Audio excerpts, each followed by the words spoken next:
Genial, excelente chicos. Veamos esto. Vamos a ver los cambios de fase en los tres estados más conocidos de la materia y que vamos a estar a lo largo del año y a lo largo de toda vuestra carrera van a estar interactuando e interconvirtiendo.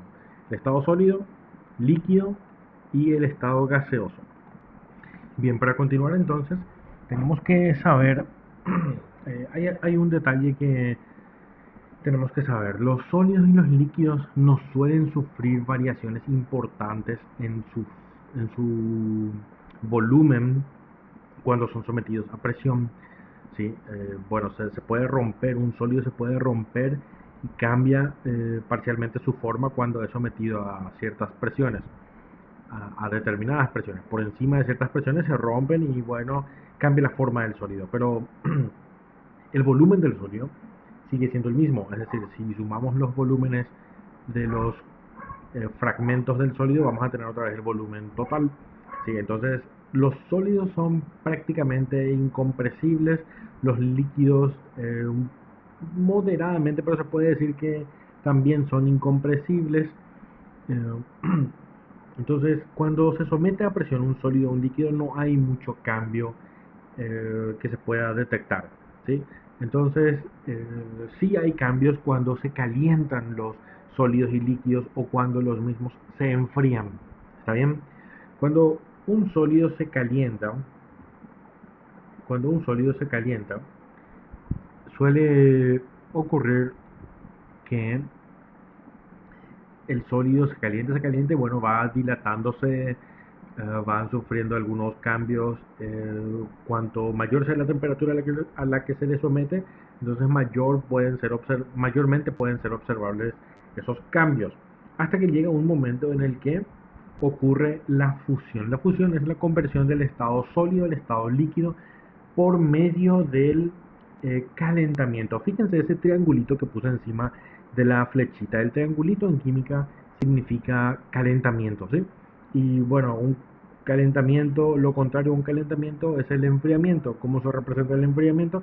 Y se le pone un símbolo negativo enfrente al triángulo, ¿bien? Entonces la conversión del estado sólido al estado líquido se llama fusión. Es cuando se derrite un sólido, ¿sí? Y a ese proceso se le llama fusión. Se funde, se dice vulgarmente por ahí. ¿Sí? En términos industriales se le llama fundición, se le llama. Principalmente cuando el sólido es un metal, se dice fundición. La industria de la fundición del acero, se dice vulgarmente. Bueno, en la jerga industrial, la fusión se dice fundición. ¿Ok? Bueno, el proceso contrario a la fusión es la conversión del estado líquido, perdón, del estado líquido al estado sólido. Esto ocurre también por medio de un enfriamiento y se llama solidificación. Fíjense que aquí le puse un triangulito con un símbolo negativo ahí mal hecho al proceso. ¿Está bien? Entonces esto significa disminución, enfriamiento, disminución de la temperatura. Y ese proceso se llama entonces solidificación. La solidificación es el proceso en el cual un líquido se enfría y se convierte en sólido. Es el proceso mediante el cual el líquido se convierte en sólido mediante el enfriamiento. Un líquido difícilmente puede convertirse en sólido por otro medio, ¿sí? Aumentando terriblemente la presión, los líquidos son incompresibles, entonces no, normalmente los líquidos no se comprimen para obtener sólidos. Bien, ok. Veamos ahora entonces el cambio del estado líquido al estado gaseoso. Aquí, bueno, del líquido al gaseoso, por medio de la despresurización, esto significa disminución de la presión atmosférica. Entonces, si es que un líquido se despresuriza o se disminuye la presión atmosférica, eh, y en ese proceso el líquido se convierte en gas, entonces ese proceso de conversión se llama despresurización. y se realiza disminuyendo la presión atmosférica.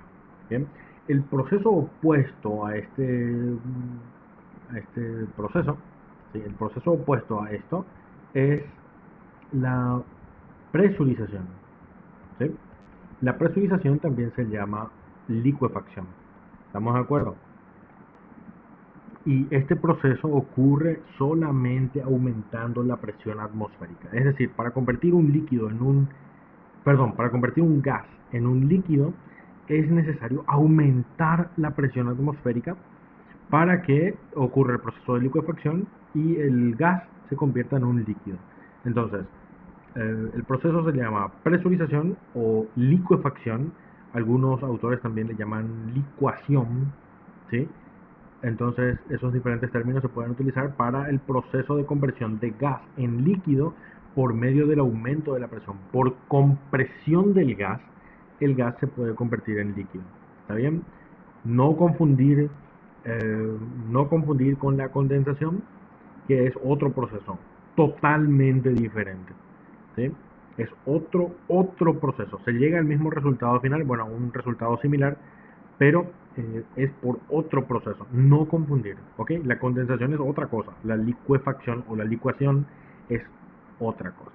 Bien, la licuación o licuefacción o presurización se realiza por medio de la compresión del gas. Eso tiene que estar clarito. Veamos entonces el proceso de conversión del estado gaseoso al estado líquido, pero ahora por medio del enfriamiento. Fíjense que aquí estoy usando otra vez este símbolo del triángulo con un símbolo, con un signo negativo.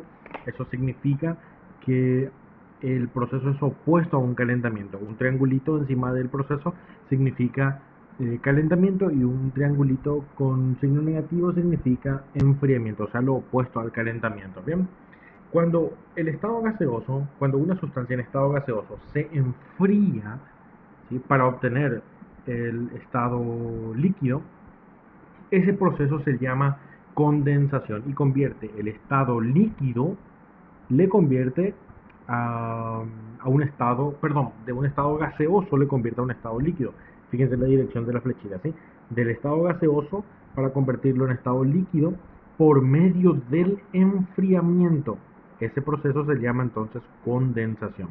Recuerden que el proceso del estado, de conversión del estado gaseoso al estado líquido por medio de la presión se llama licuefacción y por medio del enfriamiento se llama condensación. ¿Ok? Licuación también le dicen algunos cuando se aumenta, cuando se comprime el gas para obtener un líquido, entonces se licua, ¿sí? Y si es que se comprime, y si es que se enfría, entonces no se licua, se condensa. Esa diferencia es fundamental, tenemos que conocerlo muy bien, fundamental, ¿ok? Finalmente, cuando el líquido quiere convertirse en gas por medio del calentamiento, fíjense, por medio del calentamiento, entonces ese proceso se llama vaporización. ¿Sí? La vaporización es cuando el líquido va a convertirse en gas, pero por medio del calentamiento. Y ese proceso se llama vaporización. Vaporización. La vaporización tiene dos variantes, ¿sí? Las variantes de la vaporización vamos a ver ahora en más detalle en otro cuadro, ¿sí? Bien, como dijimos, vamos a ver un poquito más con un poquito más de detalles la, la vaporización, ¿sí? La vaporización que tiene, bueno, la vaporización en principio tiene que hacerse por calentamiento. Si no se hace por calentamiento, entonces no es vaporización. Puede ser eh, despresurización si es que se hace por variación de presión, pero tiene que implicar calentamiento, ¿ok? Si bien es cierto también, la vaporización puede ocurrir a cualquier temperatura, en ese caso se llama, eh, bueno, vamos a ver las clasificaciones. ¿Sí? Eh, la evaporación, que es cuando ocurre a cualquier temperatura, y la ebullición, que ocurre a una temperatura específica. ¿Sí? La evaporación consiste en la vaporización superficial del líquido. Solamente la superficie del líquido que está en contacto con la fase gaseosa, en el caso de los líquidos normales, la que se encuentra en contacto con el aire, si es que el aire es lo que está encima del líquido. Entonces, esa es la evaporación y ocurre a cualquier temperatura. Absorbe calor, pero a una temperatura específica, a cualquier temperatura. El líquido absorbe calor a una temperatura determinada, cualquiera, y se convierte en vapor. ¿Sí? Bueno, en ese caso sería vapor. Y se llama entonces evaporación ese proceso. Y bueno, ocurre aquí podemos ver unas imágenes un poquito pequeñas de la evaporación. ¿Cómo ocurre solamente en la parte superficial. Si es que se llega a tapar el recipiente, vamos a poder ver que la evaporación tiene un límite, no se evapora completamente. Si es que se deja el aire libre, no tiene tapa, entonces el volumen final del vapor puede ser toda la atmósfera terrestre, entonces se va a evaporar completamente. Pero si es que se le pone una tapa, la evaporación se limita hasta la saturación del líquido y bueno, ese es su límite. La evaporación es la responsable de la formación de las nubes, porque los ríos, los océanos, los mares, se evaporan, o sea, el agua de ellos se evapora y forma las nubes, ¿bien? Y eso es lo que da pie al ciclo del agua, como conocemos, como habíamos visto ya en el séptimo, octavo, noveno grado, incluso antes, donde el sólido, la nieve, puede convertirse en líquido al derretirse. Luego aquí podemos ver que al formarse algún cúmulo de agua, llámese río, arroyo, mar o simplemente un cúmulo, esas aguas se evaporan de hecho, y el proceso se llama evaporación, no se llama ebullición, no se llama evaporación, ¿ok? Y bueno, aquí en una olla que se caliente, siempre que calentemos, antes de llegar a hervir, vamos a notar que el agua está, el agua está perdiendo, perdiendo gas, vapor, pero solamente en la superficie. Y bueno, finalmente, aquí este último grafiquito nos permite ver cómo ocurre la evaporación en los ríos, incluso el agua del suelo. Se evapora, no ebulle, no hierve, se evapora. Solamente eso ocurre en la superficie. Ok, veamos ahora la otra forma de vaporización, que es la ebullición. La ebullición es cuando toda la masa del líquido, todo el seno del líquido empieza a evaporarse.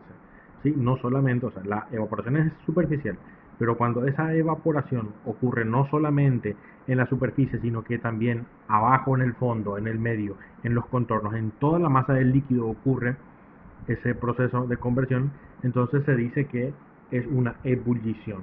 Y la ebullición entonces trata de la conversión en toda la masa del líquido a vapor, ¿sí? Y esto ocurre solamente a una temperatura específica en ciertas condiciones. Entonces el agua hierve normalmente a 100 grados centígrados. Énfasis en normalmente. Si es que cambian las condiciones en las que se encuentra el agua, puede hervir a otra temperatura, ¿sí? Por ejemplo, veamos el agua en Paraguay hierve a 100 grados centígrados, ¿sí? Porque estamos al nivel del mar. Pero aquí el dato que estoy poniendo, en la Ciudad de México dice que hierve a 92 grados centígrados, porque se encuentra por encima del nivel del mar. O sea, a muchos a muchos metros por encima del nivel del mar, a miles de kilómetros. Específicamente, bueno, ahora no viene el caso, pero aquí en el monte Everest también hierve a 75 grados.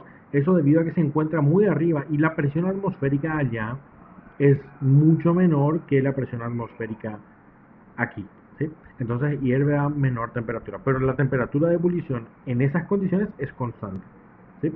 Y eso se llama ebullición, cuando toda la masa del líquido pasa al estado de vapor.